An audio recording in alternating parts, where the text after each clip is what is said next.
What's going on, guys? It's your dragon here, KSDTV, and today's video we have Swords of Legends online, and it's coming out later this year. And if you guys made it to this video and you're new here, I want you to go check out part 1 to this little sequel I got going on.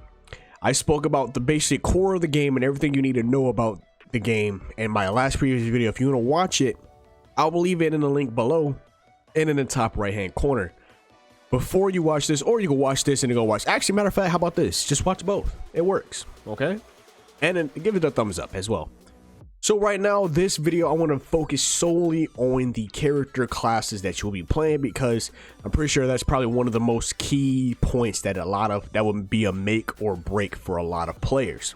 Like I said, I already spoke all about Sword of Legends in the last video, so I'm gonna try to keep that to the side, and I want to really focus on the 6 character classes that you will play, as you will be having many different starting areas before you even get to the main hub world.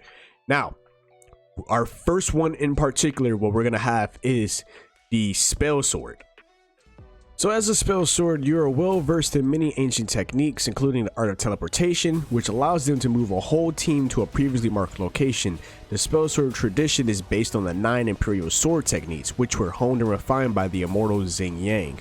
So you get actually 2 specific classes to go with this, which is the ranged DPS as a sword artist and blade storm as a melee DPS.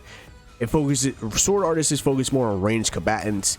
Sword artists use their chi to make swords fly and attack enemies safely from a distance. Staying out of danger is made easier by driving enemies back with spells, as well as their unique ability to teleport to magical swords strategically placed around the battlefield. Then as the blade storm, you can use powerful melee attacks to punish the enemies by setting up swords in a pentagram-like shape, capable of stunning any hostile trespassers.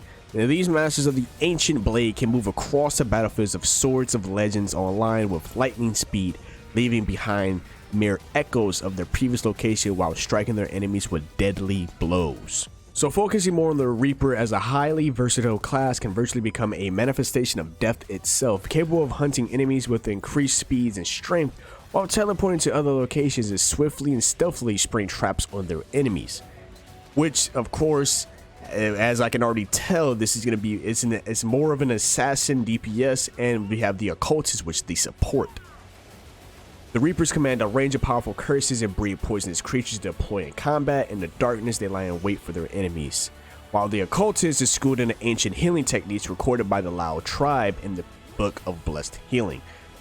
Reapers can also become occultists by sacrificing their own blood. They can call on the mercy of the goddess Nuwa to support their allies in Sword of Legends online.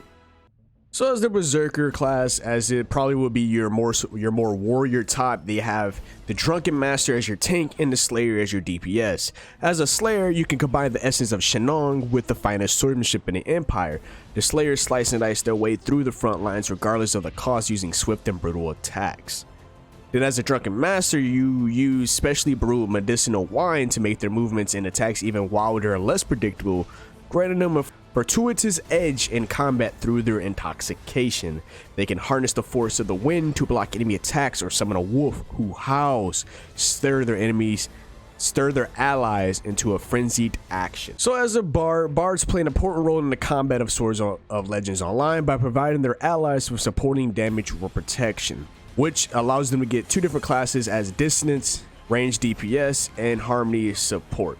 Bards can also manipulate the spiritual energy of the 5 elements and channel their soul force to heal the wounded or dispel evil spirits.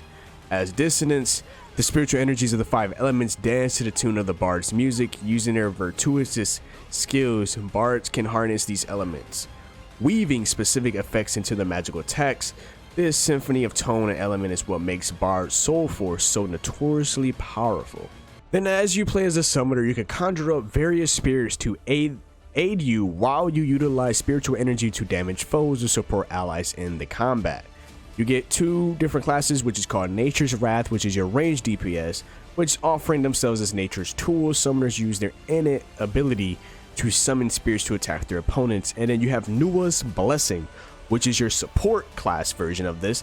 channeling the flow of spiritual energy through their prayers of devotion. And newest blessing summoners can cast a range of effects to heal their teammates over time.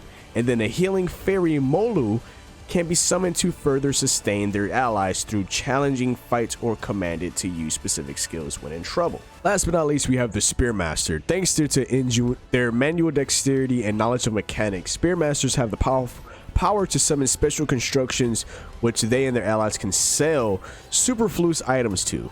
So you get General, which is the melee DPS. Yu Zhang, the movement's founder, originally developed the spearmaster's special techniques. Spearmasters have an indomitable will, allowing them to keep a cool head in even the toughest of fights.